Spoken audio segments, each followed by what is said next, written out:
আলহামদুলিল্লাহ, আমরা সিরাতে পাকের আলোচনার মধ্যে আছি। কুরাইশদের অত্যাচার নির্যাতন স্বয়ং নবী করিম সাল্লাল্লাহু আলাইহি ওয়াসাল্লামের প্রতি শুরু হয়ে গেছে। এখন তাদের টার্গেট হচ্ছে কিভাবে রাসূলুল্লাহ সাল্লাল্লাহু আলাইহি ওয়াসাল্লামকে নিঃশেষ করে দেওয়া যায়, ওনাকে কিভাবে হত্যা করা যায়। এবং এর জন্য তারা দেখলো সবচেয়ে বড় বাধা কি? আবু তালেব, বনি হাশেম, বনু আব্দুল মুত্তালিব, বনু আব্দুল মান্নাফ, এই কবিলাগুলোকে সবাইকে তিনি ঐক্যবদ্ধ করেছেন। কবিলার স্বার্থে, নিজেদের সন্তানের স্বার্থে তারা ইসলাম সবাই কবুল করেনি, কিন্তু তারা স্টিল নবী করিম সাল্লাল্লাহু আলাইহি ওয়াসাল্লামকে তারা আবু লাহাবের হাতে তুলে দিতে রাজি না। এটা নিয়ে তাদের অনেক পেরেশানি যাচ্ছে। ওনার সঙ্গে তারা কয়েক দফায় মিটিং করেছে। আরেকবার তারা আসলো আবু তালেবের কাছে, এসে খুব করে কায়দা করে রিকোয়েস্ট করলো যে আবু তালেব, ইন্নালাকা সিন্নান ওয়া শারাফান ওয়া মানজিলাতান ফিনা। আবু তালেব, আপনি জানেন আপনি আমাদের মধ্যে সবচেয়ে সিনিয়র, এবং আমরা সবাই আপনাকে অনেক সম্মানের চোখে দেখি। আপনাকে আমরা সেই সম্মানটা দিয়ে এসেছি। ওয়া ইন্না কাদ ইস্তানহাইনাকা মিন ইবনি আখিকা ফালাম তানহা। আপনাকে এত করে বুঝালাম, আপনার এই ভাতিজাকে হয় থামান, নতুবা আমাদের হাতে দিয়ে দেন, তাও আপনি কোনোটাই করবেন না। ওয়া ইন্না ওয়াল্লাহি লা নাসবিরু আলা হাদা। আমরা আর এর চেয়ে বেশি টলারেট করতে পারছি না, আর সবর করতে পারবো না। মান শাতামা আবাআনা মিন শাতমি আবাইনা। আমাদের পিতামাতাকে গালিগালাজ করে। কি গালিগালাজ করেন তিনি? রাসূলুল্লাহ সাল্লাল্লাহু আলাইহি ওয়াসাল্লাম কোনো গালিগালাজ করা ওনার মুখে দিয়ে করে দিন আসে? শুধু বলেছে যে এই মূর্তিগুলোর পূজা ঠিক না, তারা তো মাবুদ হওয়ার যোগ্যতা রাখে না, মাবুদে একজন।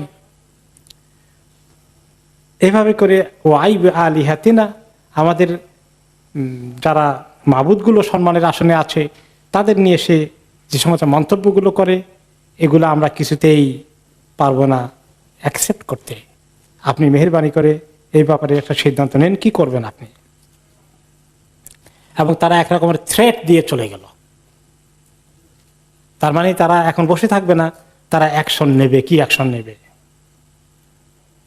আবু তালেব টের পেলেন তার ভাতিজার জীবনটা নিরাপদ নয়, যে কোনো সময় তারা তাকে হামলা করতে পারে, হত্যা করার জন্য। আগেতে এমনি ফিজিক্যালি বা ভার্বালি কোনো সময় তাকে তারা উপহাস করেছে, কষ্ট দিয়েছে, কিন্তু ওনার জীবনটার উপরে তারা এখন হুমকি দিয়ে যাচ্ছে। আবু তালেব কি করলেন?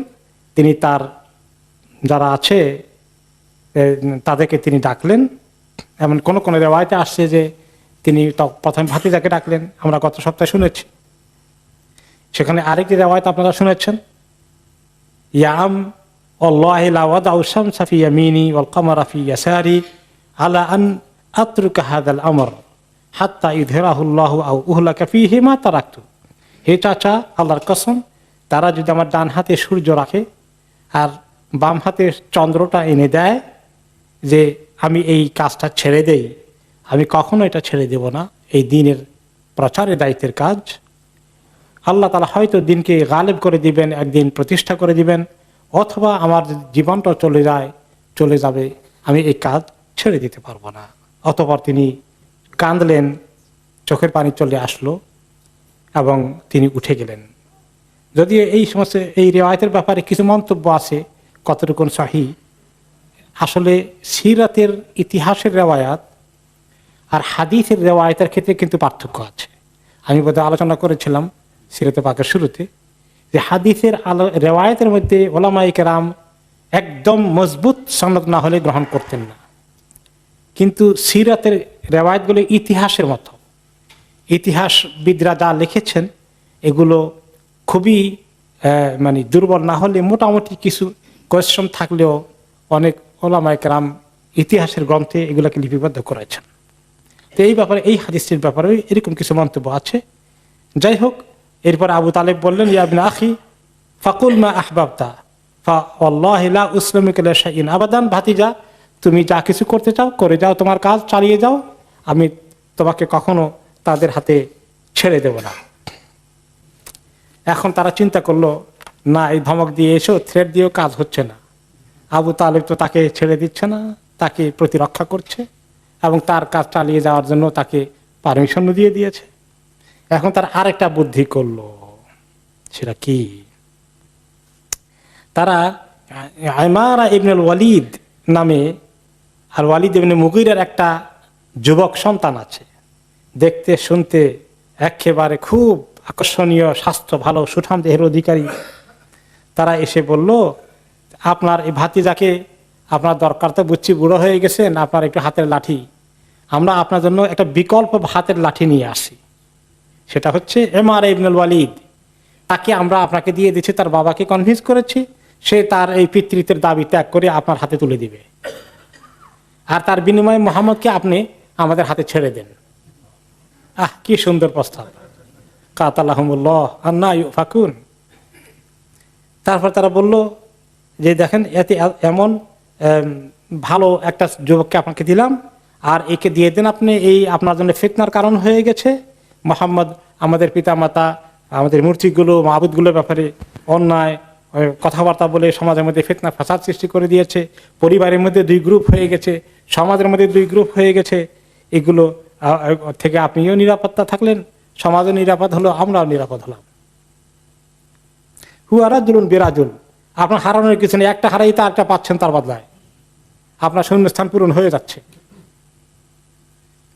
আবু তালেবকে উত্তর দিলেন, ওয়াল্লাহি লা বি'সামা তাসুমুনানি, আল্লাহর কসম, তোমরা আমার সঙ্গে এমন একটি খারাপ নেগোসিয়েশনের দর কষাকষিতে এসেছ। এটা কোনো দর কষাকষির বিষয় হলো? আতুনি ইবনাকুম আযুহু লাকুম ওয়া আতিকুম ইবনি তাকতুলুনাহু। বাহ, কি সুন্দর প্রস্তাব! তোমাদের কাছ থেকে একটা ছেলে নিয়ে আসো, তারাই আমি খাওয়াই, পালবো, পুষবো আমার ঘরে, আর আমার সন্তান, মানে নিজের ভাতিজাকে সন্তানের চেয়ে তো বেশি আদর করেন, তাকে দিয়ে দেবো, তোমরা তাকে জবাই করে দিবা। এইটা বুঝি খুব সুন্দর একটা ফর্মুলা হলো। মুতাইম ইবনে আদি বলল, আল্লাহ ইয়া আবা তালিব লাকাদ আনসাফাকা কওমুক। মুতাইম ইবনে আদি, সে খুব মানে শুভাকাঙ্ক্ষীর মতো আবু তালেবকে বলছেন, আবু তালেব, আল্লাহর কসম, আপনার এই কওম যে লোকগুলো আসে, এরা আপনার প্রতি কোনো ধরনের অবিচার করেনি, তারা সুন্দর একটা বিচারের একটা ফর্মুলা নিয়ে এসেছে। ওয়াজাহাদু আলা তাখাল্লুসি মিম্মা তাকরাহ, তুমি তাকে হারাইলে তোমার একটু ক্ষতি হয়ে যাবে, লসটা পূরণ করার জন্য তারা একটা সন্তানকে স্যাক্রিফাইস করতেছে তোমার জন্য। ফামা রাকা তুরিদান তাকবালা মিনহুম শাইআন, তারপরে তো দেখি আপনি কোনো কিছু কবুল করতে রাজি না। ফাকাল আল্লাহি মা আনসাফতুহুনি, আল্লাহর কসম, তোমরা আমার প্রতি কোনো ইনসাফ করনি, বড় অবিচারের কথা নিয়ে এসেছো। ওয়ালাকিন্নাকা কাদ আজমাতা খুদলানি ওয়া মুযাহারাতাল কওমি আলাইয়া, এই নওফল, তুমি আমাকে আরো মানে অপমান করার জন্যই তুমি এই কথা বলছো এখন, না? এই ফর্মুলা নিয়ে এসেছ। আর যারা আমার বিরুদ্ধে দুশ্মনী করে, আমার এই ভাতিজার বিরুদ্ধে দুশ্মনী করে, তাদের ক্যাম্পে তুমি যোগ দিয়েছ। ফাসনা মা বাদালাক, যাও তোমাদের মনে যা চাই করো, আমি আমার কথায় অবিচল থাকব। এখন তারা চিন্তা করলো এই ফর্মুলায় কাজ হবে না, এখন কি করতে হবে? ওনাকে কি যে কোনো তরিকার সুযোগ মতো হত্যা করতে হবে। এটা হচ্ছে তাদের এখন প্ল্যান। আর এর ফাঁকে দিয়ে আল্লাহ তাআলা কবুল করে দিয়েছেন দুইজন, হামজা ইবনে আব্দুল মুত্তালিব আর ওমর ইবনে খাত্তাব ইসলামের দিকে আসতেছেন। সেই কাহিনীর দিকে আমরা শুনছিলাম গত সপ্তাহে, যে না, সেটা ইনশাআল্লাহ আসতেছে। এখন আবু লাহাব একদিন, উতাইবা ইবনে আবি লাহাব, তার কাহিনী বোধহয় আমরা শুনেছিলাম, সে দায়িত্ব নিল যে নবী করিম সাল্লাল্লাহু আলাইহি ওয়াসাল্লামকে মারাত্মকভাবে অপমান করবে। নবী করিম সাল্লাল্লাহু আলাইহি ওয়াসাল্লাম ছিল আবু লাহাবের ছেলে উতাইবা, এসে বলল, ইয়া মুহাম্মদ আনা আকফুরু বি ওয়ান নাজমি ওয়া মা হাওয়া, তুমি যে এই সমস্ত সূরা টুরা পড়ো, ওয়ান নাজমি ইদা হাওয়া ওয়া বিল্লাযী দানা ফাতাদাল্লা, এই যে তুমি এগুলো পড়ো, আমি এগুলো সবগুলোর উপরে কুফরি করলাম, কোনোটাকে আমি বিশ্বাস করি না। তখন সে নবী করিম সাল্লাল্লাহু আলাইহি ওয়াসাল্লামকে মানে অপমান করলো এবং ওনার জামা কাপড় ধরে টেনে গায়ের কাপড় ছিঁড়ে ফেললো, এমনকি ওনার চেহারায় থুতু নিক্ষেপ করলো, যদিও আল্লাহ তাআলা তার থুতুকে ওনার চেহারায় পড়তে দেননি।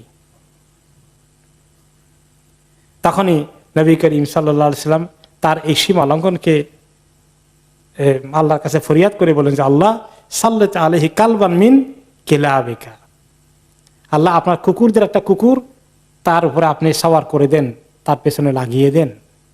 তার কাহিনী বোধহয় আমরা শুনেছি, আবার একটু শুনি। ওনার দোয়া কবুল হয়ে গেল। ওতাইবা কোরাইশদের জার্নিতে চলে গেল কোথায়? শাম দেশের দিকে, জারকা, যেটা এখন জর্ডানে আছে একটা এরিয়া, সেখানে পৌঁছে গিয়েছিল। রাত্রের বেলায় তারা যখন জার্নি ব্রেক করে রেস্ট নিচ্ছে, সবাই এখন ঘুমাবি, তখন ওতাইবা টের পেল যে একটা সিংহ ঘোরাঘুরি করছে, দূর থেকে দেখা যাচ্ছে। তখন সে বলল, ইয়া ওয়াইলা আখি, আমি তো কি মুসিবতে পড়ে গেলাম, হায় রে আমার ভাই মোহাম্মদ বলে কাম একটা আমার জন্য করছে। হুয়া আল্লাহ আকেলি কামা দা মোহাম্মদ আলাই, মোহাম্মদ যে আমার উপরে বদদোয়া করেছিল সেদিন, এই বদদোয়ার পরিণামে বোধে আজকে এই সিংহ আমাকে খেয়েই ছাড়বে।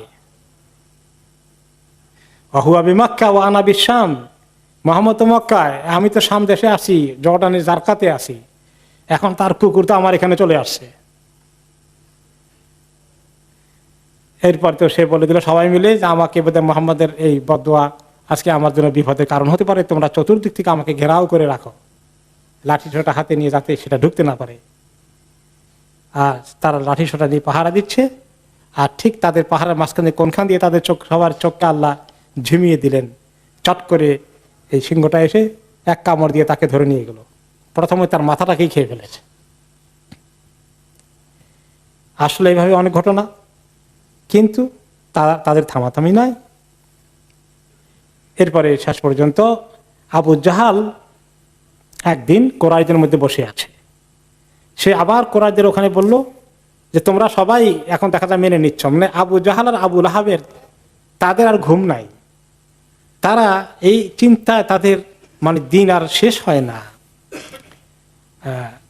সে একদিন আবু জাহাল এসে বলল সবাইকে লক্ষ্য করে যে আমাদের ধর্ম কর্ম, পিতা মাতা মাবুদগুলোকে গালিগালাজ করতে থাকবে, আর আমরা শুধুমাত্র মাঝে মধ্যে আবু তালেবের সঙ্গে গিয়ে দেখা করে আমরা ফেরত চলে আসব, এই কাহিনী আর চলতে পারে না।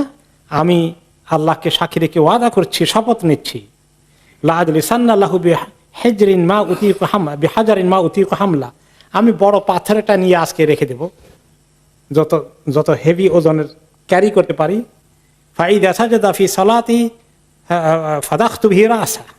যখন দেখবো যে সে নামাজে দাঁড়িয়েছে, কারণ তিনি তো আসতেন এই নামাজ পড়তে আসতেন মক্কা মুকাররমা এই মসজিদে হারামের মধ্যে নামাজ পড়তেন, তেলাওয়াত করতেন।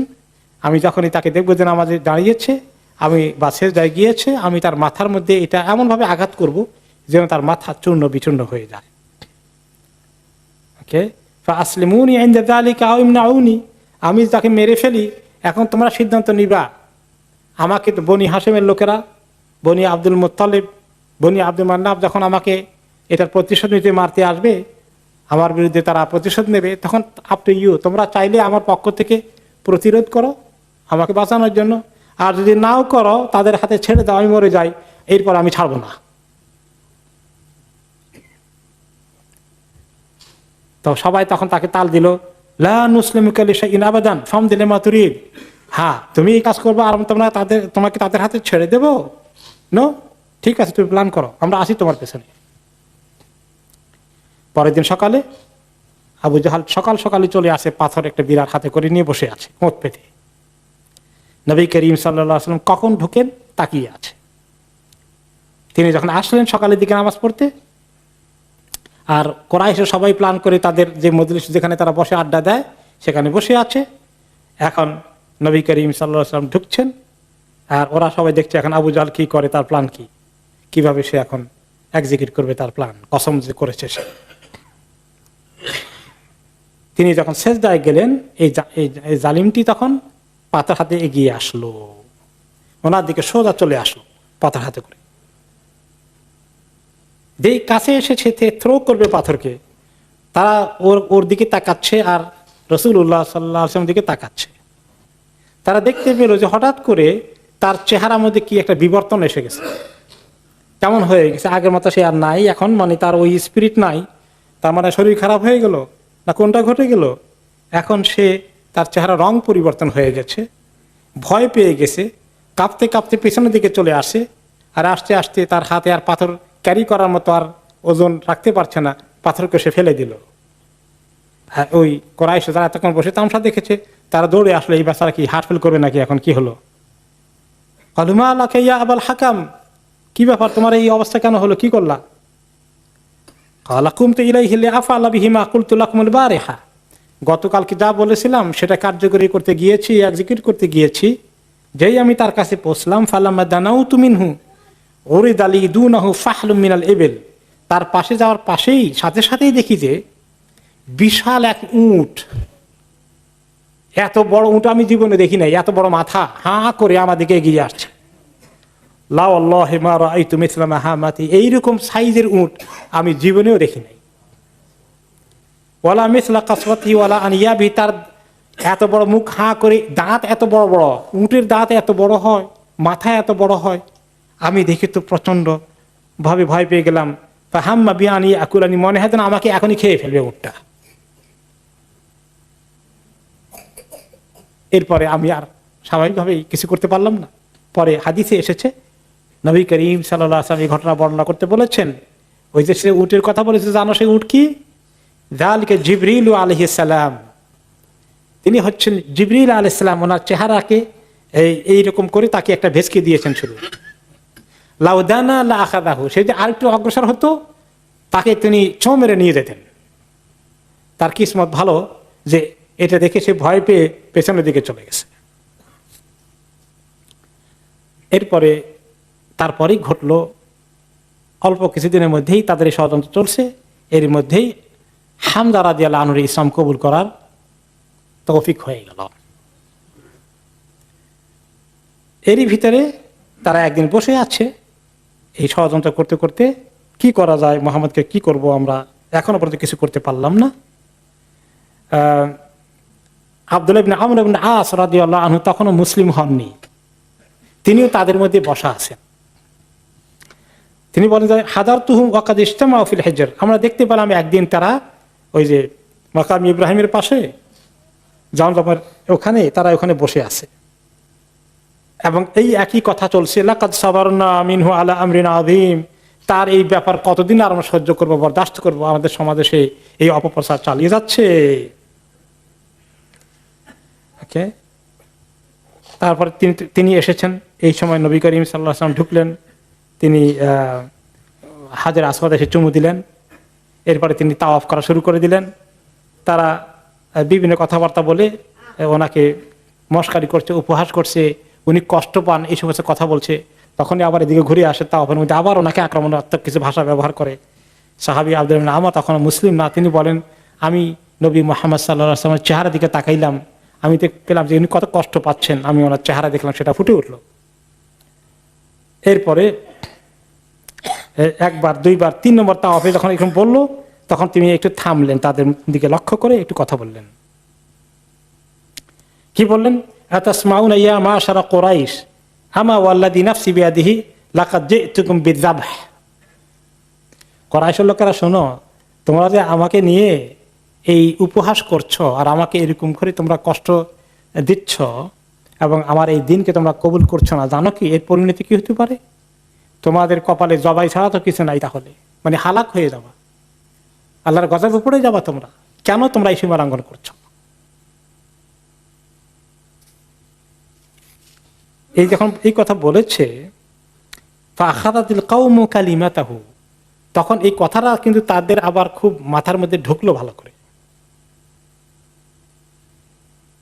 তাহলে মুহাম্মদ তো সহজে কোনো কথা বলে না, সে যেটা দেখাইলো যে তোমাদের এই জবাই হয়ে যেতে পারে, তার মানে তোমাদের প্রতি কোনো গজব আযাব কিছু নাজিল হয়ে যেতে পারে, এই কথায় তারা আবার ভয় পেয়ে গেল।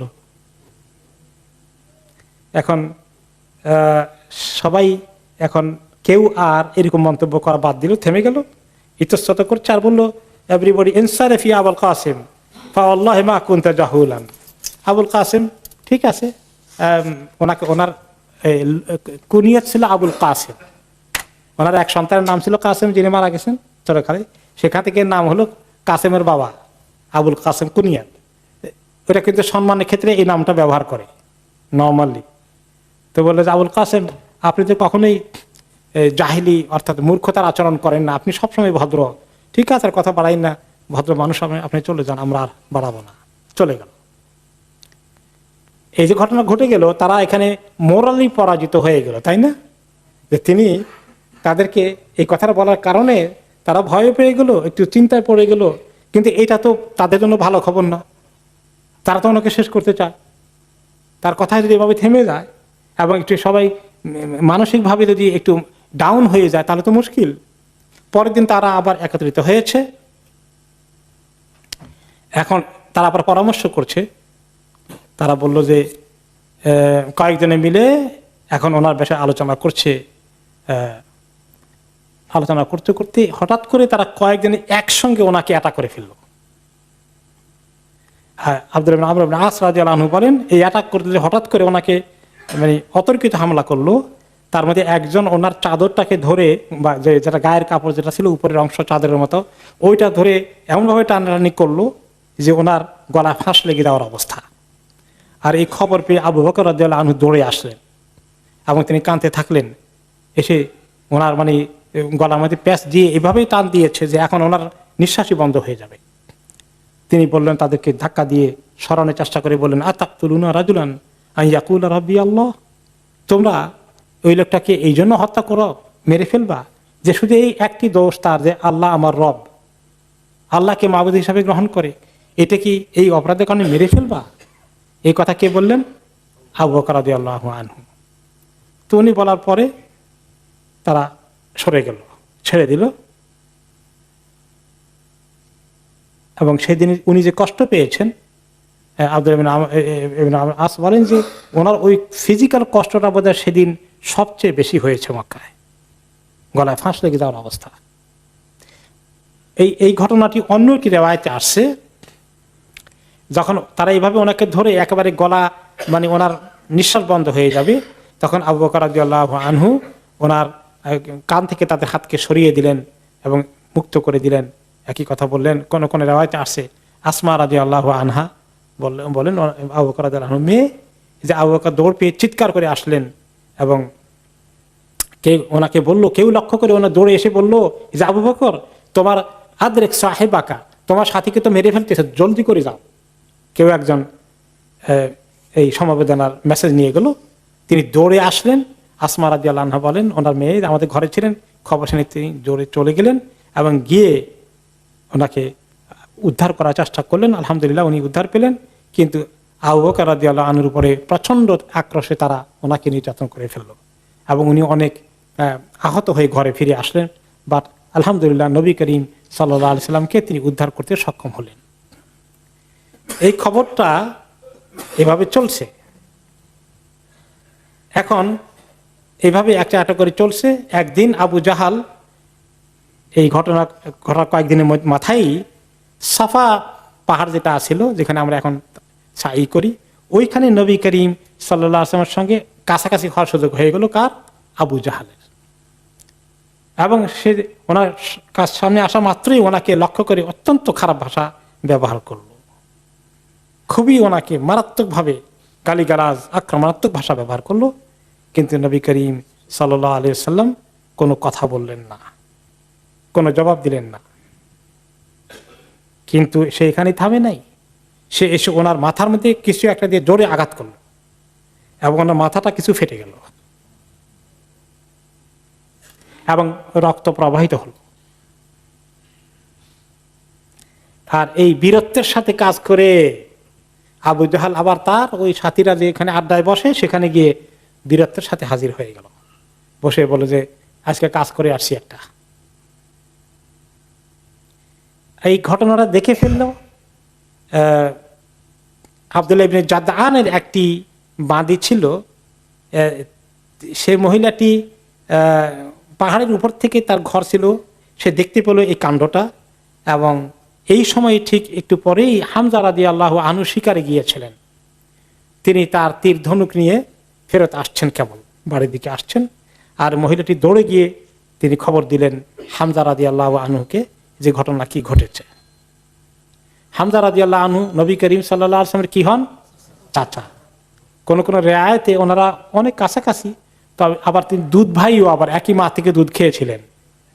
তিনি বয়সে 2 বছরের মতো বড় রাসূলুল্লাহ সাল্লাল্লাহু আলাইহি ওয়াসাল্লাম থেকে, এবং বাপ নাই বিধায় ভাতিজাকে তিনিও খুব আদর করতেন সব সময়।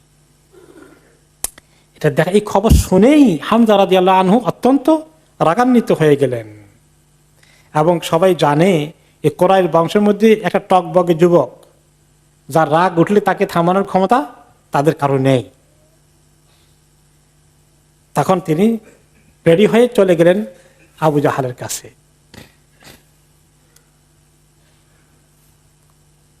সোজা গিয়ে পেয়ে গেলেন আবু জাহালকে, গিয়ে বললেন, একটা গালি দিলেন তাকে ছোটখাটো, মানে যেটা হয়তো আমি ট্রান্সলেট করতে পারছি না।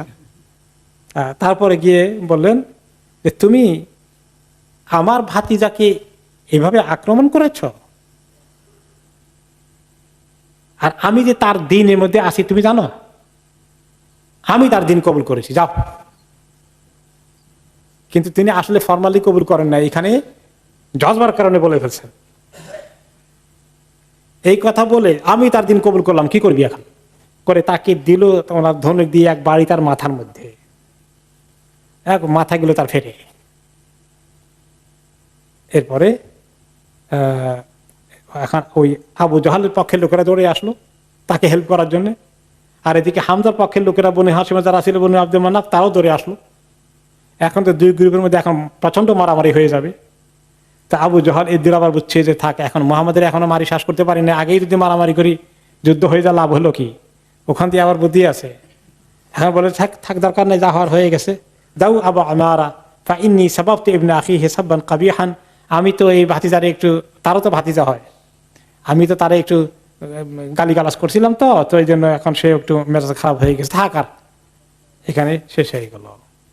এখন এই যে ইসলাম কবুল করলেন হামজা, ওখানে ডিক্লার করে দিলেন, তিনি ইসলাম কবুল কতটুকুন করেছেন, সিরিয়াসলি করেছেন কি না, ওকে, সেই বিষয়ে অনেক আলোচনা সামান্য কিছু আমরা করি।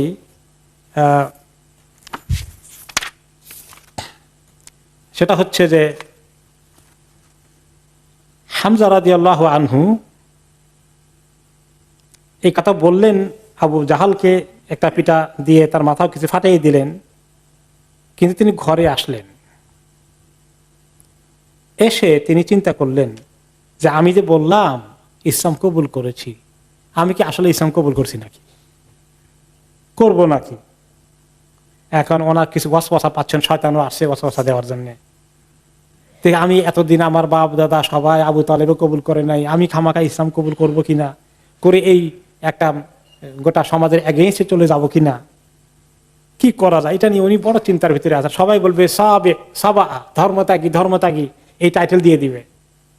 তো এইগুলো তো এই সমাজ একটা উপাধি গ্রহণ করা, সমাজের মধ্যে আমার একটা মানিজ্যত আছে, বাপ দাদা তরিকা আছে, সব ছেড়ে দিতে হবে। ওনার কিন্তু এখনো ইমান মজবুত হয় নাই, উনি এখন তারাদ্দুদের মধ্যে আছেন, কি করবেন।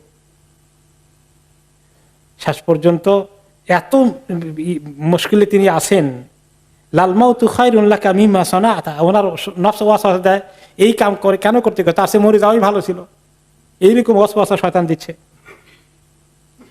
এখন তিনি কি করলেন, ওনারা তো আল্লাহকে চিনতেন, আল্লাহ একজন আছেন, আছেন কিনা, আব্দুল মুত্তালিব সবাই জানে আল্লাহ একজন আছে, কিন্তু ওই মাঝখানে কিছু মাবুদগুলো এগুলা তারা জোগাড় করে নিয়েছে।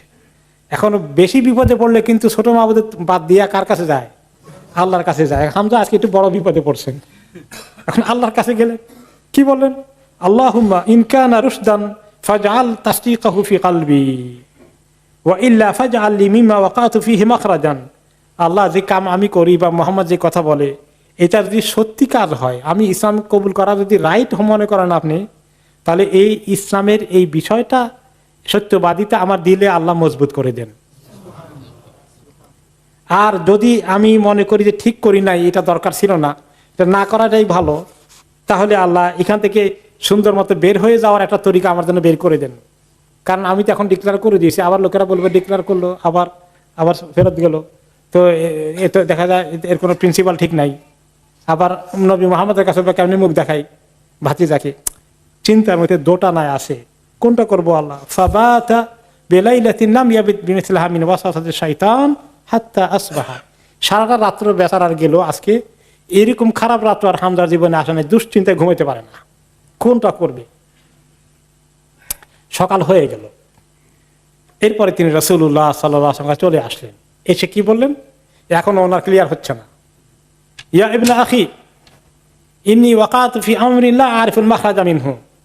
মুহাম্মদ ভাতিজা, আমি যে বিষয়ের মধ্যে এখন পাড়া দিয়েছি, যে ইসলাম যে কবুল করছি আমি বুঝি না বুঝি, এখন আমি তো এখান থেকে কোনটা করব রাস্তা কোনো খুঁজে পাচ্ছি না। কি এটা ছেড়ে দিব না থাকবো, আমার তুমি একটা রাস্তা দেখাই দাও, আমি তো ভেরি কনফিউজড। হ্যাঁ, লা আদরি মা লা আদরি আরশদুন হুয়া আম গানিয়ুন শাদীদ। এটা আমি কি আসলেই সঠিক রাস্তায় আসছি, না খামাখা একটা বাপ দাদার প্রতিষ্ঠিত রাস্তা বাদ দিয়া নতুন রাস্তা একটা মধ্যে গিয়ে মুসিবতে পড়ে যাচ্ছি, উল্টাপাল্টা দিকে চলে গেলাম, আমি সিদ্ধান্ত নিতে পারছি না। ভাতিজা, নবী করিম সাল্লাল্লাহু আলাইহি ওয়াসাল্লাম ওনার সঙ্গে কাছে আসলেন, এসে ওনাকে সুন্দর করে কিছু কথা বুঝালেন। এত সুন্দর করে বুঝালেন, হামজা রাদিয়াল্লাহু আনহু পরে বললেন ফাসাব্বাতাল্লাহু তাআলা আল ঈমানা ফি কলবি, যে আল্লাহ তাআলা ওনার অন্তরের মধ্যে ঈমানটাকে মজবুত করে দিলেন। তখন তিনি ওনার কথাবার্তা শুনে, এই নসিহতটা শুনে বললেন, আশহাদু ইন্নাকা লা সাদিক, মুহাম্মদ আমার এখন দৃঢ় বিশ্বাস হয়ে গেছে তুমি সত্যবাদী, তুমি হক নবী। ফাআযহির দীনাকা ইয়া ইবনা আখি, ভাতিজা তোমার দ্বীনকে তুমি প্রচার করো, প্রসার করো, লুকিয়ে লুকিয়ে দরকার নাই, ওপেনলি শুরু করে দাও। ফাওয়াল্লাহি মা উহিব্বু আন্না লিমা আদাল্লাতুস সামা ওয়া আনা আলা দীনিল আউয়াল। এই আকাশের নিচে জমিনের মধ্যে যত বড় নিয়ামতই আর থাকুক, কোন নিয়ামতই আমাকে আর ওই পূর্বের বাতিল দিনের মধ্যে আর নিতে পারবে না। আলহামদুলিল্লাহ, আমি বুঝে ফেলেছি। নবী করিম সাল্লাল্লাহু আলাইহি সাল্লাম এই কথা শুনে অত্যন্ত খুশি হয়ে গেলেন। আলহামদুলিল্লাহ, ভাতিজা ইসলাম কবুল করে ফেলেছে, চাচা ইসলাম কবুল করে ফেলেছে, হামজা বীর পুরুষ, তার দ্বারা ইসলামের অনেক খেদমত হয়ে যাবে ইনশাআল্লাহ। কুরাইশরা এই খবর পাওয়ার সাথে সাথেই দুশ্চিন্তায় পড়ে গেল। ওকে, তাদের দুশ্চিন্তার খবর একটু পরে, 3 দিন পরে আরেকটা আসতেছে। ওকে, তো এই মুহূর্তে হামজা রাদিয়াল্লাহু আনহু ইসলাম কবুল করলেন। এখান থেকে শেখ মোহাম্মদ আল গাজালি, একজন এই জমানার ইসলামী চিন্তাবিদ মিশরের, তিনি বলেছেন যে দেখেন, হামজা প্রথমে যে ইসলাম কবুল করেছে, ইসলামের মহাব্বতে কবুল করেছিল নাকি? জোশটা কি? মোহাম্মদ আমার গোষ্ঠী জ্ঞাতি আপন জন, তারে মারবে কোন দুশ্মন, তার বিরুদ্ধে এই বীরত্ব প্রকাশ করতে গিয়ে বলছে। ইসলাম কবুল করার কোনো নিয়ত ছিল না। তো তিনি সেখানে বললেন, কোন কোন সময় আলেম ওলামারা যখন এলেম শিখতে আসে, ওকে ওকে, তখন তারা চলে আসে যে এলেম শিখবো, বড় আলেম হব, বিরাট নাম কাম হবে, সুখ্যাতি হবে, সুনাম হবে, তারপরে আমার বড় পজিশন হবে সমাজের মধ্যে। তো এটা কি এলেম শিখার উদ্দেশ্য হওয়া উচিত? অনেক সময় আমরা তখন লেখাপড়া করেছি, ফার্স্ট ক্লাস ফার্স্ট হওয়া লাগবে, ফার্স্ট ক্লাস পাওয়া লাগবে, এগুলা ছিল। তো ওলামা কেরাম বলেছেন যে অনেক সময় এলেম শিখে লোকেরা দুনিয়ার উদ্দেশ্যে অনেক কোনো কোনো ক্ষেত্রে, কিন্তু ও আবাল্লাহ ইয়াকুনা লাহু, কিন্তু আল্লাহ রাব্বুল আলামিন চান যে কোন কোন সময় সেটা আল্লাহর জন্যই হয়ে যায়। আলেমরা তখন পরে বোঝেন, ইয়া আল্লাহ, আমি তো বড় নিয়ামতের জিনিস এলেম শিখেছি, আমি এটা দিয়ে দুনিয়া পাইতে চাই কেন? দুনিয়ার চেয়ে বড় জিনিস আমার জন্য ইন্তজার করছে আখিরাতে, আমি জান্নাত পাওয়ার জন্য যে অন্তরকে নিয়তকে খালেজ করি না কেন? তো যাই হোক, এই হামজা রাদিয়াল্লাহু তাআলা আনহুর ইসলাম কবুল করার পরে অল্প কয়েকদিনের মধ্যে এটা যখন তাদের জন্য একটা বিরাট হেরেকের কারণ হয়ে গেল, 3 দিন পরেই ওমর রাদিয়াল্লাহু আনহুর ইসলাম কবুলের খবর চলে আসলো। ওমর রাদিয়াল্লাহু আনহুর ইসলাম কবুলের ব্যাপারে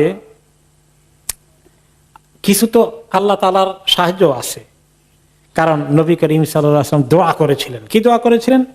আল্লাহুম্মা আইযাল ইসলাম বি আহাব্বি হাদাইনি রাজুলাইনি ইলাইক। এই যে 2টা লোক মক্কার মধ্যে আছে, অনেক বড় সিংহ পুরুষ এবং প্রভাবশালী, এই 2 জনের মধ্যে যে আপনার কাছে বেশি সম্মানিত, আল্লাহ আপনি তাকে দিয়ে ইসলামকে সম্মানিত করেন। একজন আবু জাহল ইবনে হিশাম, যে আবু জাহল ওনার দুশমন, আরেকজন ওমর ইবনে খাত্তাব, তিনি কিন্তু কম দুশমনি করেন নাই। বহুত মুসলমানকে তিনি অত্যাচার করেছেন, নির্যাতন করেছেন মক্কি জিন্দেগিতে। কিন্তু আল্লাহ তাআলা ওমর রাদিয়াল্লাহু আনহুকে কবুল করছেন, ওনার দোয়া আল্লাহর কাছে ওমর রাদিয়াল্লাহু আনহুর জন্য কবুল হলো। তো এটা তো ওমর রাদিয়াল্লাহু আনহু জানেন না। এরপরে তিনি অনেক নির্যাতন করতেন। তার হাত থেকে মুক্তি পাওয়ার জন্য কিছু কিছু সাহাবীরা হাবাসায় হিজরত করলেন, মনে আছে? কয়েকজন হিজরত করতে গেলেন।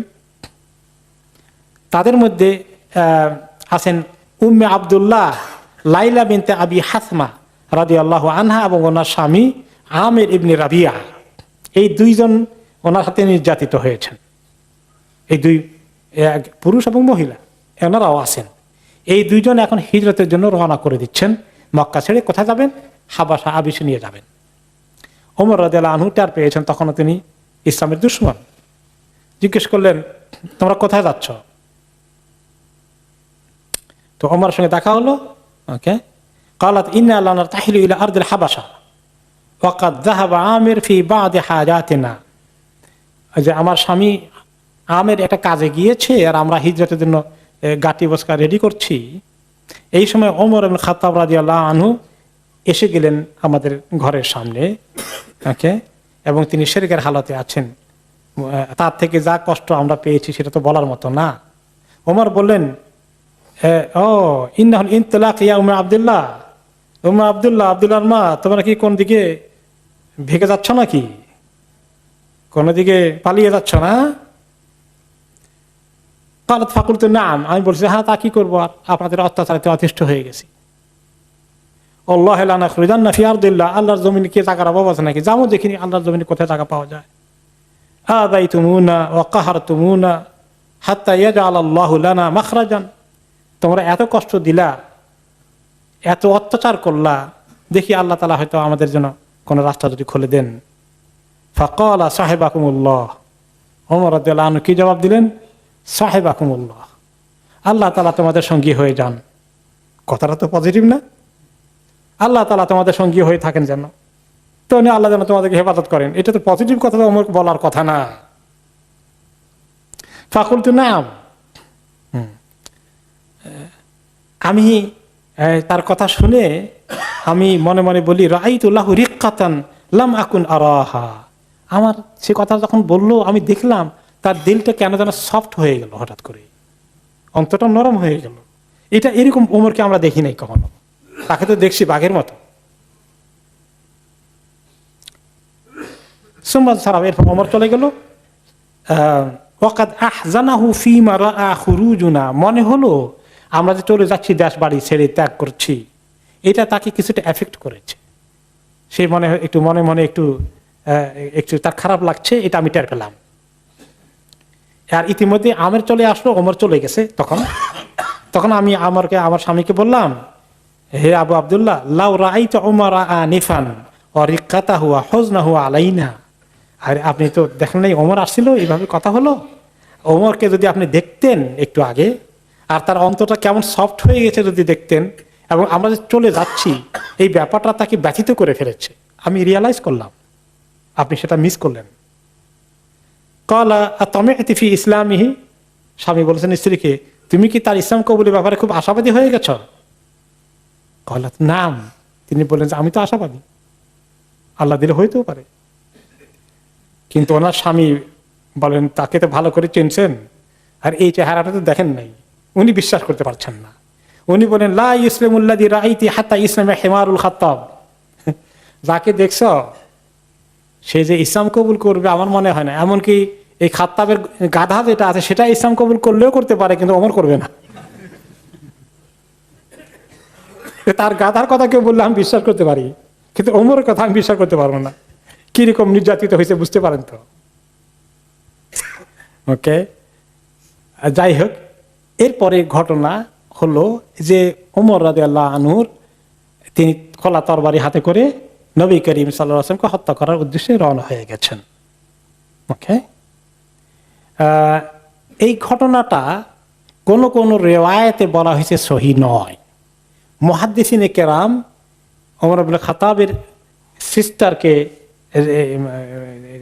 কাছ থেকে সেখানে যাওয়া এবং ইসলামকে সেখানে আবিষ্কার করা, এই ঘটনাকে সহি মনে করেন নাই। কিন্তু সিরাতে পাকের কিতাবের মধ্যে যারাই যারাই লিখেছেন সবাই ঘটনাটাকে নিয়েছেন। যেটাই হোক, আল্লাহ তাআলার কাছে তিনি দোয়া করেছেন, আর হিজরতের সময় তার দিল নরম হয়েছে। এর সঙ্গে ঘটনাটা যদি অ্যাড হয়, পুরো ঘটনা যেটা আসছে সব সিরাতে কিতাব এটা এসেছে। ইমাম ইবনে কাসির, ইমাম ইবনে ইসহাক, ইবনে হিশাম সবাই এটাকে উল্লেখ করেছেন যে ওনার বোন নাম ছিল ফাতেমা বিনতুল খাত্তাব। উনি ইসলামকে কবুল করেছেন ওনার স্বামীর আগে সাঈদ ইবনে যায়েদ, পরে সাঈদ ইবনে যায়েদও ইসলাম কবুল করেছেন, যিনি এক পর্যায়ে জান্নাতে যাওয়ার সুসংবাদ পেয়েছেন। দুইজনে ইসলামকে লুকিয়ে রেখেছেন ওমরের ভয়ে, বিশেষ করে ওমর তো খবর পেলেই অত্যাচার করবে। আর খাব্বাব ইবনে আরত রাদিয়াল্লাহু আনহু, তিনি ওনাদেরও আগে ইসলাম কবুল করেছিলেন। রাসূলুল্লাহ সাল্লাল্লাহু আলাইহি সাল্লাম একসঙ্গে সবাইকে ক্লাস করানোর জন্য সুযোগ পেতেন না এবং রিস্ক মনে করতেন, এবং তিনি এই ঘরে খাব্বাবকে পাঠাতেন যে এই দুইজনকে তুমি কোরআন একটু শিখাই দিয়ে আসিও। টাইম টু টাইম তিনি লুকিয়ে লুকিয়ে কোরআন শিখাইতে আসতেন।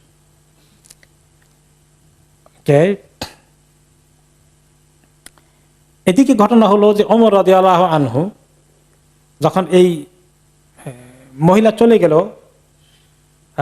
লাইলা এবং তার স্বামী হাবাসার দিকে, তাদেরকে খবর এনে তিনি মনে কষ্ট পেলেন। কিন্তু কষ্টটা ওনার ভিতরে বিভিন্ন রকমের ক্রিয়া করছে, অ্যাকশন রিয়াকশন দোনোটা হচ্ছে। এবং ঐতিহাসিকগণ বলেছেন যে ওমর রাদিয়াল্লাহু আনহু তো খুব কঠিন চরিত্র ছিলেন, আবার তার ভিতরে কন্ট্রাডিকশন ছিল, কোনো কোনো সময় আবার নরম হয়ে যেতেন, দুটোই ছিল। তো এখন দুই রকম জিনিস খেলছে ওনার এখন মাইন্ডের মধ্যে। তো ঘরে আসছেন তিনি, এসে চিন্তা করছেন কাইফা তাফাররাকাত কুরাইশ, কুরাইশের আজকে এই দুরবস্থা কেন হয়ে গেল? দুই দল হয়ে গেছে, এক দল মুহাম্মাদের পক্ষে, আরেক দল মুহাম্মাদের বিপক্ষে।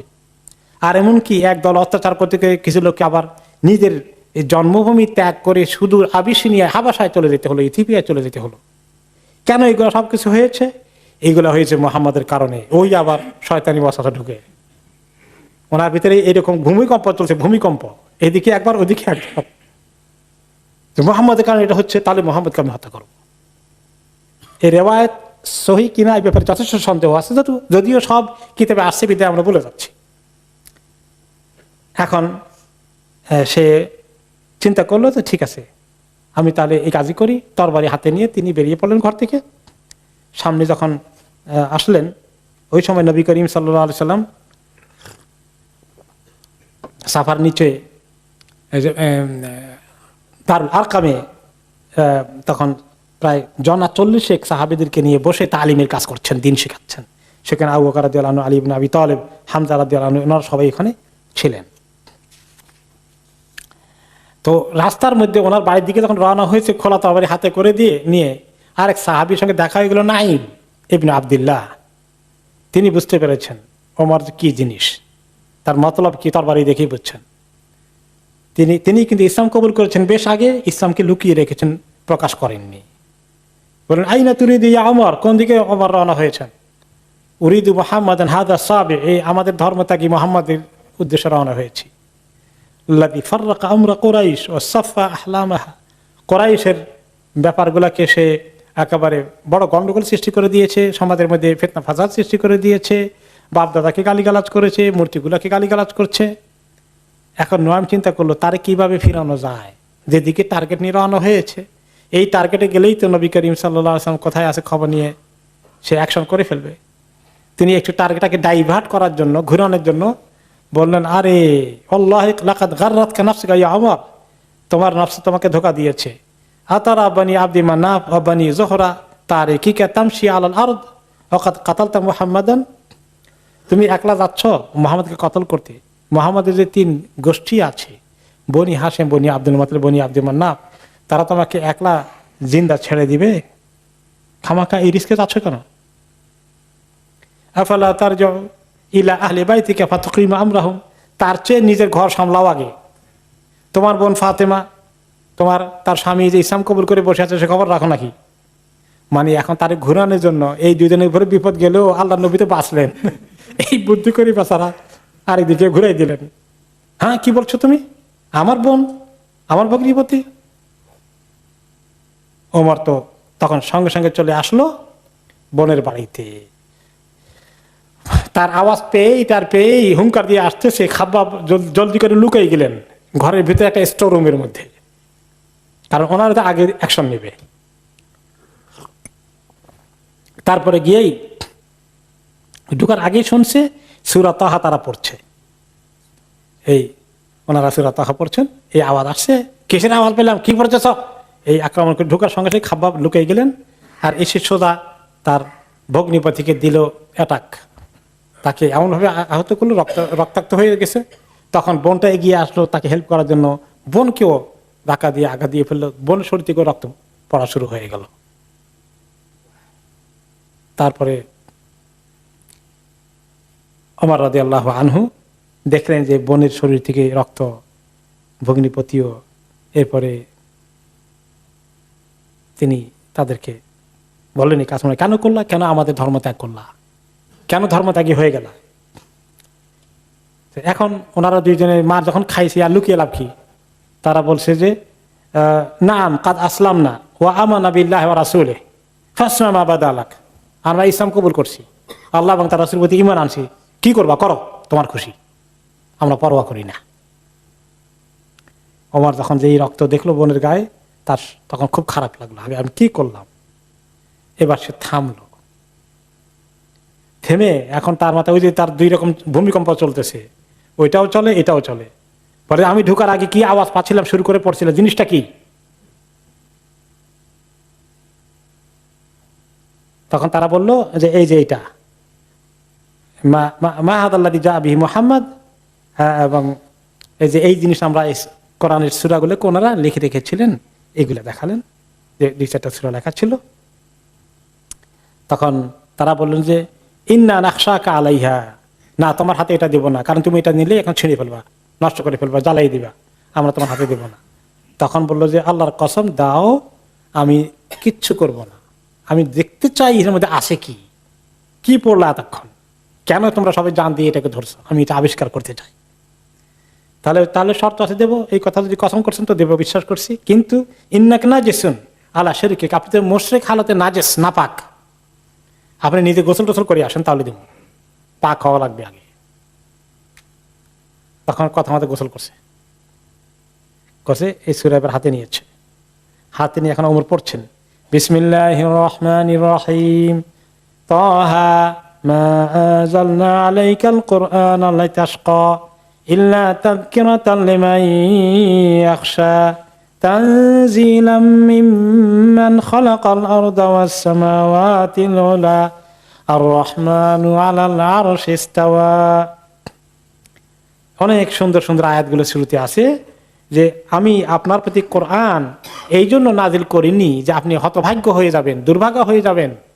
কোরআন মানুষকে দুর্ভাগ্য বানাতে আসেনি, ইল্লা তাযকিরাতাল লিমান ইয়াখশা, বরঞ্চ যে আল্লাহকে ভয় করতে চায় তার জন্য সুন্দর সুন্দর নসিহতের কথা এখানে আছে। এটা নাজিল করা হয়েছে যিনি আকাশ এবং জমিনকে সৃষ্টি করেছেন, উঁচু আকাশ এবং জমিনকে যিনি সৃষ্টি করেছেন তার তরফ থেকে এই কোরআন এসেছে। আর তিনি কে, আর রহমান আলাল আরশি ইস্তাওয়া, তিনি হচ্ছেন সে রহমান আল্লাহ যিনি আরশে সমাসীন আছেন। এই আয়াতগুলো পড়তে পড়তে পড়তে পড়তে প্রায় 14 নম্বর আয়াত পর্যন্ত পড়লেন। 14 নম্বর আয়াতে ছিল ইন্নানি আনাল্লাহু লা ইলাহা ইল্লা আনা ফাবুদনি ওয়া আকিমিস সালাতা লিযিকরি, যে আমি আল্লাহ নিজের পরিচয় দিয়েছেন 14 নম্বর আয়াতে তাহাতে, যে আমি হচ্ছি সেই আল্লাহ যিনি ছাড়া কোনো মাবুদ নেই, আমি ছাড়া কোনো মাবুদ নেই। হে মানুষ, হে মুহাম্মদ, আপনি আমার ইবাদত করেন আর নামাজ কায়েম করেন আমাকে স্মরণ করার জন্য, আমাকে ডাকার জন্যে। এখানে পড়ে যখন তিনি পড়লেন এতটুকুন, ফারাক্কা কালবুহু, ওমরের অন্তরটা বিগলিত হয়ে গেল, নরম হয়ে গেল। ওয়াকালা মা আহসান হাদাল কালাম ওয়া আকরামাহু, কত সুন্দর এই কথাগুলো, কত সম্মানের কথা এগুলো। মা ইয়ামবাগি লিমান ইয়াকুলু হাদাল কালাম আন ইউবাদু মাহু গায়রুহু, ওকে, এই কথা যে ব্যক্তি বলে, যার কাছ থেকে কথা এসেছে, এটা তো সত্যি যে তিনি ছাড়া আর কেউ মাবুদ হওয়ার উপযুক্ত হতে পারে না। দাল্লুনি আলা মুহাম্মদ, আমাকে এখন তোমরা মুহাম্মদ কোথায় আছে বলো, তাকে দেখতে চাই আমি। পজিটিভ। এই কথা শোনার পরে খাব্বাব এখন বাইর হয়েছে স্টোর রুম থেকে, বের হয়ে আসলেন। এইবার বেরিয়ে আসে তাকে একটা সুসংবাদ দেওয়ার জন্য বাইর হলেন। সুসংবাদটা কি? আবশিরিয়া ওমর, ওমর তোমার জন্য বড় সুসংবাদ আছে কিন্তু জানো, ফাইন্নী ওয়াল্লাহি লা আরজু আন ইয়াকুনা আল্লাহু কাদ খাসসাকা বিদাওয়াতি নবিহি সাল্লাল্লাহু আলাইহি ওয়াসাল্লাম। রিসেন্টলি আমি শুনতে পেয়েছি রাসূলুল্লাহ সাল্লাল্লাহু আলাইহি ওয়াসাল্লাম একটা দোয়া, তিনি কি দোয়া করছেন? আল্লাহুম্মা আইযিল ইসলাম বি ওমর ইবনে খাত্তাব আও বি আমর ইবনে হিশাম। আল্লাহ এই দুইজনের একজন, আইদার ওমর ইবনে খাত্তাব অথবা আমর ইবনে হিশাম যেটা আবু জাহাল, এই দুইজনের একজন দ্বারা আপনি ইসলামকে সাহায্য করেন, সম্মানিত করেন, দুইজনের একজনকে নিয়ে আসেন ইসলামের দিকে। ওকে, ফা কালাহু খাবাব, ওকে, ফাল্লাহ আল্লাহ ইয়া ওমর, ওমর আল্লাহকে তুমি ডাকো, আমার মনে হয় তুমি সেই দোয়া তোমার জন্য কবুল হয়ে গেছে। তখন তিনি বললেন খাব্বাবকে, খাব্বাব আমাকে নিয়ে চলো, আমি ওনার কাছে গিয়ে এখন ইসলাম কবুল করব। তিনি আসেন দারুল আরকামে, খাব্বাব নিয়ে আসছেন। এরপরে ওমর রাদিয়াল্লাহু আনহু তখনও তার ওই তরবারি কাঁধের মধ্যে আসলেন দারুল আরকামে, দরজা নক করলেন। নবী করিম সাল্লাল্লাহু আলাইহি ওয়াসাল্লামের সাহাবীরা তো পাহারা দিচ্ছেন কে কোনখান দিয়ে ঢুকে। ওকে, তো সাহাবীরা একজন দরজার ফাঁক দিয়ে দেখলেন যে এটা ওমর তরবারি নিয়ে দাঁড়িয়ে আছে। তিনি ভয় পেয়ে দৌড়ে রাসূলুল্লাহ সাল্লাল্লাহু আলাইহি ওয়াসাল্লামের কাছে গেলেন, ইয়া আল্লাহ, ওমর আছে তরবারি নিয়ে। ফাকাল ইয়া রাসূলুল্লাহ হাযা ওমর ইবনে খাত্তাব মুতাওয়াহহিশান বিস-সাইফ, তরবারি লটকিয়ে এসেছে। ওয়াজলাল কওম, সবাই একটু ঘাবড়িয়ে গেলেন, এখন আল্লাহর নবীর জীবন কি নিরাপত্তাহীনতায় চলে যাবে? ফাকাল লাহুম হামজা মা লাকুম, হামজা তো ভিতরে আসেন, বলে কি হয়েছে কি? ক্বালু ওমর ইবনে খাত্তাব, ওমর ইবনে খাত্তাব আসছে, খবর পাইছেন? ক্বাল ইফতাহু লাহুল বাব, দরজা খোলো, হামজা রাদিয়াল্লাহু আনহু বলছেন। নবী করিম সাল্লাল্লাহু আলাইহি ওয়াসাল্লাম তখনও একটু ভিতরে, তিনি দরজা খোলো। ফাইন কানা জা ইউরিদু খাইরান বাদালনাহু লাহু, যদি ভালো কিছু তার কিসমতে থাকে, চাইতে আসে, তাহলে তো আমরা ভালোটা দেওয়ার জন্যই বসে আছি। ওয়া ইন কানা জা ইউরিদু শাররান কাতালনাহু বিসাইফিহি, আর যদি তার কুমতলব থাকে তার তরবারি দিয়ে তাকে শেষ করব। ডমারি হামজা কি কম নাকি আলাই দিলে? এই কথাবার্তা শুনতে পাচ্ছেন রাসূলুল্লাহ সাল্লাল্লাহু আলাইহি ওয়াসাল্লাম। তিনি বললেন ইযান লাহু, ওকে ঢুকাও, পারমিশন দাও, খোলো দরজা। নবী করিম সাল্লাল্লাহু আলাইহি ওয়াসাল্লাম ওমর রাদিয়াল্লাহু আনহু ঢোকার সাথে সাথে তিনিও এসে তাকে মিট করলেন এবং তার গায়ের কাপড়গুলো ধরে, উপরে যে কাপড় ছিল এটা ধরে টান দিয়ে ঝাঁকা দিলেন, একটা স্বয়ং নবী করিম সাল্লাল্লাহু আলাইহি ওয়াসাল্লাম একটা ঝাঁকুনি দিলেন, টান দিলেন নিজের কাছে, আর বললেন ফামা তামালাকা ওমর আন ওয়াকা আলা রুকবাতাহি আলা, এমন জোরে টান দিয়েছেন ওমর রাদিয়াল্লাহু তাআলা আনহু হাঁটু গড়ে পুট করে পড়ে গেছেন উপর হয়ে, এমন জোরে একটা হ্যাঁচকা টান দিয়েছেন রাসূলুল্লাহ সাল্লাল্লাহু আলাইহি ওয়াসাল্লাম। ফাকাল লাহু ইয়া মা জা বিকা ইয়া ইবনে খাত্তাব, খাত্তাবের সন্তান ওমর খাত্তাব, কি মনে করে আসলেন? ফাওয়াল্লাহি মা আরা আন তানতাহি হাত্তা ইনজিলাল্লাহু বিকা কারিয়াতান, কি আল্লাহ তাআলা বড় কোনো মুসিবত দেওয়ার আগ পর্যন্ত থামবেন না? মতলব কি? ওমর জবাব দিচ্ছেন, ইয়া রাসূলুল্লাহ জিতু লিউমিনা বিল্লাহি ওয়া বিরাসূলিহি, আমি তো আসছি আল্লাহ এবং তার রাসূলের প্রতি ঈমান আনতে। আল্লাহর কাছ থেকে যা কিছু আসে সব আমি ঈমান কবুল করে ফেলবো। আশহাদু আল্লা ইলাহা ইল্লাল্লাহ ওয়াহদাহু লা শারীকা লাহু ওয়া আশহাদু আন্না মুহাম্মাদান আবদুহু ওয়া রাসূলুহু। এই শাহাদা শুনেই নবী করিম সাল্লাল্লাহু আলাইহি ওয়াসাল্লাম তাকবীর দিয়ে ফেললেন। আজকে আপনারা কেউ শাহাদা বলে তাকবীর দেন না? হ্যাঁ, মাশাআল্লাহ, দিস ইজ সুন্নাহ। সাহাবারা সবাই তাকবীর আল্লাহু আকবার বলে ফেললেন, সবাই খুশি হয়ে গেল, নবী করিম সাল্লাল্লাহু আলাইহি ওয়াসাল্লাম খুশি হয়ে গেলেন এবং গোটা মক্কায় ওনার ইসলাম কবুলের খবর চতুর্দিকে ছড়িয়ে পড়ল। এই খবর যখন চতুর্দিকে ছড়িয়ে পড়ল, তখন তো কাফেররা অত্যন্ত চিন্তাগ্রস্ত হয়ে গেল এবং বিশেষ করে ওমর রাদিয়াল্লাহু তাআলা আনহু চাইলেন এই খবর ছড়িয়ে যাক, কারণ এতে ইসলামের আরো শক্তি বাড়বে।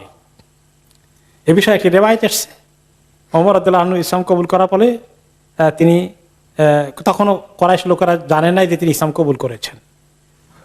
তখন তিনি জিজ্ঞেস করলেন, সবার আগে খবর প্রচার করার ওস্তাদকে, তারে ডাকো। কিছু কিছু লোক আছে না, খবর প্রচার করার অবস্থা, সবার আগে দৌড়ে। তো সবাই বললো জামির ইবনে মা'মার জুমাহি আনকালু, সে হলো খবর আনকালুল হাদিস, কোরাইশদের মধ্যে খবর পৌঁছানোর ওস্তাদ হলো সে, তারে ধরো, তাহলে দেখবো সব খবর হয়ে গেছে। ওকে, আমার বাবা তার বাড়ির দিকে দৌড় দিলেন এই খবর নিয়ে, আমিও পিছনে পিছনে গেলাম। ওনার ছেলে আব্দুল্লাহ বিন ওমর, যিনি তখন ছোট্ট বালক, পরে তিনি এই ঘটনা বর্ণনা করেছেন। আমি আমার বাবার পিছনে পিছনে গেলাম, আনজুর মা দায়া ফাল ওয়ানা গোলাম, আমার বাবা কি করেন, আমিও বাবার পিছনে পিছনে গেলাম, ছোট মানুষ। আকলু কুল্লামার আইতু, আমার বাবা কি করলেন, তখন ওর এতটুকু ছোট হলেও বয়স হয়েছে, মোটামুটি সব বুঝি, মনে রাখতে পেরেছি। তো এসেই বলো ইয়া জামিল আলিম তা আন্নি কাদ আসলাম তু, এই জামিল, তা না হলে জামিল, আমি যে ইসলাম কবুল করছি তুমি খবর পেয়েছ? ও দাখাল তু ফি দিন মোহাম্মদ, আমি মোহাম্মদের দিন কবুল করে ফেলেছি। ফাওয়াল্লাহি মা রাজাহু হাত্তা কামা ইয়াজুরু রিদাআহু ওয়া আতবাহু ওমর ওয়া আতবাতু আবি। এই কথা শুনেই সে বাবার সঙ্গে আর কোনো কথাই বললো না, জলদি করে গায়ে কাপড় নিল, নিয়া ঘর থেকে বাইরে হলো খবর দেওয়ার জন্য চতুর্দিকে। আর ওনার পিছনে ওমর রাদিয়াল্লাহু তাআলা তাকে ফলো করা শুরু করে দিলেন, আর আমিও বাবার পিছনে ছুটলাম। তা মসজিদে হারামে চলে আসলো, এসে সে জামির জোরে আওয়াজ দিল ইয়া মাশারা কুরাইশ। তারা তখন সবাই ওই কাবার ভিতরে তাদের ক্লাব যেখানে বসে আড্ডার আসর, সেখানে আড্ডা দিচ্ছে। সে চিৎকার করে বলল ইন্না ওমর ইবনে খাত্তাব কাদ সাবা, ওমর ইবনে খাত্তাব ধর্মত্যাগী হয়ে গেছে। ফাকালা ওমর ইবনে খালফি ওমর মিন খালফি কাযাব, সে ওমর তার পিছনে চিৎকার দিয়ে বলে মিথ্যাবাদী, আমি ধর্মত্যাগ করি নাই, ওয়ালাকিন্নী কাদ আসলামতু, আমি ইসলাম কবুল করেছি। ধর্মত্যাগী কি জিনিস, বলে তো কুধর্মের মধ্যে ছিলাম, আমি ধর্ম থেকে কেবল নিলাম, ওকে, আসল ধর্ম নিয়েছি, ইসলাম কবুল করেছি, আমি সাক্ষী দিয়েছি, কালিমা শাহাদা পড়লেন তিনি। আবার এই তো সবাই তখন ওনাকে অ্যাটাক করার জন্য আসল চতুর্দিক থেকে মারাত্মক কতক্ষণ হইলো। উনিও তো কম বীর পুরুষ না, তাদের সঙ্গে ধস্তাধস্তি ধাক্কা ধাক্কি মারামারি মোটামুটি ভালোই এক দফা জমছে আর কি। এই অবস্থায় فقال بينما هم كذلك إذا أقبل شيخ من قريش عليه حلة حتى وقف عليهم فقال ما شأنكم। এই দুই পক্ষ মারামারি চলছে, ওমরকে ধাওয়া করে কয়েকজন আসছে, ওমর তাদেরকে পাল্টা ধাওয়া করছেন। এই সময় তাদের মধ্যে একজন খুব মুরব্বী গোছের একজন আসলেন কুরাইশদের মধ্যে থেকে, বললেন কি হলো, এত হইচই এবং ধাক্কাধাক্কি ধস্তাধস্তি কেন, কি হচ্ছে? ক্বালু সাবা ওমর ইবনে খাত্তাব ক্বালা ফামা। তো উনি একটু বেশ মুরব্বী, বুড়ো বয়স্ক, নামটা আসে নাই, কিন্তু মোটামুটি লিডার পর্যায়ে কেউ না হলেও একজন মুরব্বী হিসাবে, বয়স্ক ব্যক্তি হিসেবে সবাই তাকে একটু সম্মান করে আর কি। তারা বললো যে সবা ওমর ইবনে খাত্তাব, ওমর ইবনে খাত্তাব ধর্ম ত্যাগ করেছে, ধর্মত্যাগী হয়ে গেছে। ক্বালা ফামা, কাল তাতে কি হয়েছে? রাজুলুন ইখতার আলী নাফসিহি আমরান ফামাযা তুরিদুন, এক সবারই তো স্বাধীনতা আছে, তার এই ধর্ম ভালো লাগে না, আরেক ধর্ম নিয়েছে, তো এটা নিয়ে এত মারামারি করার কি আছে? তারপরে বলেন আতুরিদুনা বনি আদি ইবনে কাব ইসলিমুনা লাকুম সাহিবাহুম হাকাদা। ওমরের গোষ্ঠীকে চিনো, তাদেরকে বলা হয় বনি আদি ইবনে কাব। তোমরা যদি তাকে এখন বেশি অ্যাটাক করে আহত করে ফেলো, কিছু একটা ঘটাই ফেলো, তাহলে তার জ্ঞাতি গোষ্ঠী তোমাদেরকে এমনি ছেড়ে দিবে। তখনও আরব দেশের কবিলার গোষ্ঠীগত বংশের পক্ষ থেকে সেটা সাংঘাতিক জিনিস। তাদের একটা কথা মুখস্থ করেছিল উনসুর আখাকা যালিমান আও মাজলুমান, তোমার ভাই জালিম হোক আর মাজলুম হোক সবসময় ভাই পক্ষে থাকবা। এইটা ছিল জাহিলি স্লোগান। এটা এখনো আমাদের সমাজে মাঝে মধ্যে পাওয়া যায় না, আমার ভাই জালিম হোক আর মাজলুম আমি তার পক্ষে আছি। তো নবী করিম সাল্লাল্লাহু আলাইহি ওয়াসাল্লাম আর কি হাদিসে এখন চলে যাই, তিনিও বললেন যে এই আনসার আখাকা যালিমান মাজলুমান এটা ইসলামের দৃষ্টিতেও ঠিক আছে। ইয়া রাসূলুল্লাহ, ইসলামের দৃষ্টিতে কেমন ঠিক থাকে? জালিম হলে তো ইসলামের দৃষ্টিতে ঠিক থাকার কথা না। তিনি বলেন হ্যাঁ, ইসলামের দৃষ্টিতে ঠিক, কিন্তু অর্থ পরিবর্তন হবে। সেটা কেমন? মাজলুম হলে তো তাকে সাহায্য করবাই, আর জালিম হলে তাকে কেমনে সাহায্য করবা? জালিম হলে জুলুমের হাত থেকে তার হাত থামিয়ে দিবা, সে যেন আর জুলুম না করতে পারে, তাকে থামিয়ে দিবা, এইটা তার সাহায্য করা হলো। বুঝে আসে? তাহলে একটা আরব দেশের একটা কথা, জাহিলি স্লোগানটাকে তিনি ইসলামী স্লোগানে পরিবর্তন করে দিলেন। তোমার ভাই জালিম হলে সাহায্য করো, মাজলুম হলে সাহায্য করো, মাজলুম হলে তাকে তোমরা সবাই মিলে হেল্প করো, তাকে জুলুমের শিকার না হয়। আর সে যদি কাউকে জুলুম করে তাকে ধরে তোমরা তার হাত ধরে থামাই দাও। যাই হোক, তখনও তারা জাহিলি স্লোগানে আছে। ওই বুড়া মুরব্বী বললেন যে যদি ওমরকে এর চেয়ে বেশি কিছু এখন তোমরা করো তাহলে কিন্তু তার দল ছুটবে, তার গোষ্ঠী আসবে, তোমাদের সবাইকে অ্যাটাক করবে, খবরদার, একটা যুদ্ধ শুরু হয়ে যাবে, এই কাজ করো না। তখন তারা ছেড়ে দিল।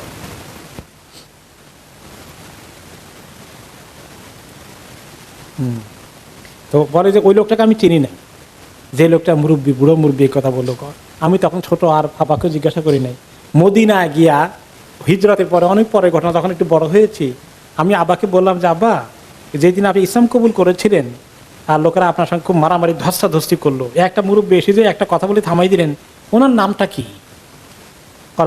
আস ইবনে ওয়াইল আস-সাহমি, তার নাম হচ্ছে এই নামটা আস ইবনে ওয়াইল। যাই হোক,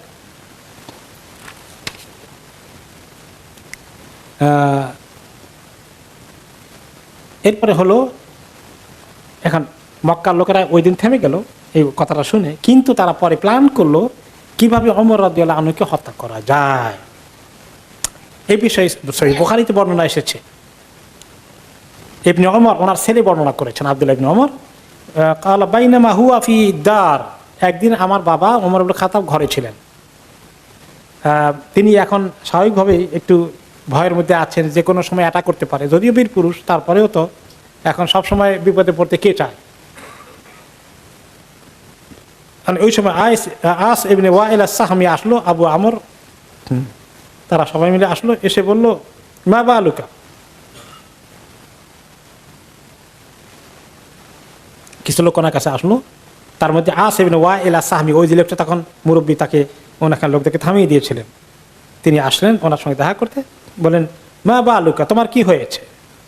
ক্বালা জাআমা কওমুকা আন্নাহুম সায়াকতুলুনানি ইন আসলামতু, ব্যাপার হলো যে মানে ঘটনা কি ঘটছিল ওইটা জানতে আসছে এখন। কি হলো ঘটনা? আমি তো থামাই দিলাম, ঘটনা কি? বলে যে আমি ইসলাম কবুল করেছি, এই জন্য এই আরবের কমরা আমাকে সবাই মেরে ফেলতে চায়, কুরাইশরা। ক্বালা লা সাবিলা ইলাইকা, না, এটা তারা করতে পারবে না। আস বের হয়ে গেলেন, কে ক্বালু নুরিদু হাযা ইবনুল খাত্তাব আল্লাযী সাবা ক্বালা লা সাবিলা ইলাইহি, তো তিনি বলেন পারবা না তাকে মারতে, সে অনেক বীর পুরুষ, তোমরা খামাকে ফিতনা ফাসাতে যাইও না। এরপরে লোকেরা শেষ পর্যন্ত পিছপা হয়ে গেল। আলহামদুলিল্লাহ, আল্লাহ তাআলা ওনাকে হেফাজত করলেন। কিন্তু ইসলাম কবুল করার কারণে বিরাট প্রভাব পড়ে গেল, বিশাল প্রভাব হয়ে গেল। এদিকে হামজা কয়েকদিন আগে, 3 দিন আগে, 3 দিন পরে ওমর রাদিয়াল্লাহু আনহু, মুসলমানদের আনন্দ, ফুর্তি, কনফিডেন্স কয়েক গুণ বেড়ে গেল, কিন্তু কাফেরদের দুশ্চিন্তা বেড়ে গেল। এখন এ বিষয়ে আব্দুল্লাহ ইবনে মাসউদ রাদিয়াল্লাহু আনহু বলেন বুখারী হাদিসে, মা জালনা আইজ্জাতান মুনযু আসলামা ওমর ইবনে খাত্তাব, যে ওমর ইবনে খাত্তাব ইসলাম কবুল করার পর থেকেই আল্লাহ তাআলা আমাদের ইজ্জত অনেক গুণ বাড়িয়ে দিলেন। আমরা আগে লুকিয়ে লুকিয়ে নামাজ পড়তাম, তাওয়াফও করতে পারতাম না, আমরা এখন ওপেনলি তাওয়াফ করি আর নামাজ পড়া শুরু করে দিলাম। আব্দুল্লাহ ইবনে মাসউদ আরো বলেন, কানা ইসলাম ওমর ফাতহান, ওমরের ইসলাম কবুল করা আমাদের জন্য একটা বিজয় ছিল মনে হয় যেন। ওয়া হিজরাতুহু নাসরান, তিনি যখন হিজরত করলেন এটা আল্লাহর সাহায্য জন্য আরেকটি কারণ হয়ে গেল। ওয়া ইমারাতুহু রাহমাতান, তিনি যখন আমাদের আমির হলেন, আমিরুল মুমিনিন, খলাফায়ে রাশিদের দায়িত্ব পেলেন, সেটা আমাদের রহমতের কারণ ছিল। ওয়াল্লাহি মাস্তাতানা আন নুসাল্লি হাওলাল বাইত যাহিরিনা হাত্তা আসলামা ওমর, যতক্ষণ ওমর ইসলাম কবুল না করেছিলেন ততক্ষণ পর্যন্ত আমরা ওপেনলি কাবা ঘরে নামাজ পড়তে পারতাম না। ওনার ইসলাম কবুল করার পরে আল্লাহ রাব্বুল আলামিন আমাদের জন্য নামাজের দরজা খুলে দিলেন, ওপেনলি আমরা নামাজ পড়া শুরু করে দিলাম। এরপরে যেটা আসবে, নবী করিম সাল্লাল্লাহু আলাইহি ওয়াসাল্লামের সঙ্গে তারা এবারে বিভিন্ন রকমের এই ষড়যন্ত্র শেষ হয়ে গেল। এখন ফাইনাল একটা ট্রায়াল তারা দিবে, ওনার কাছে প্রস্তাব নিয়ে আসবে, বিভিন্ন রকমের জিনিস দিয়ে ওনাকে খুশি করে দিয়ে এই কাজ থেকে কিভাবে সরানো যায়। তিনি কি বাদশাহ হবেন, তাহলে বাদশাহ বানিয়ে দিবে। তিনি কি টাকা পয়সা চান, অনেক টাকা, সবচেয়ে বড় ধনী বানিয়ে দিবে। তিনি কি খুব সুন্দরী মহিলা বিয়ে করতে পছন্দ করেন, তাহলে এরকম সুন্দরী মহিলা জোগাড় করে বিয়ে করিয়ে দিবে। এই সমস্ত প্রস্তাব নিয়ে আসলো এবং সেটা আমরা আগামী সপ্তাহে শুনবো ইনশাআল্লাহ। আজকের মতো এখানেই সমাপ্ত হোক। সুবহানাকাল্লাহুম্মা বিহামদিকা আশহাদু আল্লা ইলাহা ইল্লা আনতা আস্তাগফিরুকা ওয়া আতুবু ইলাইক।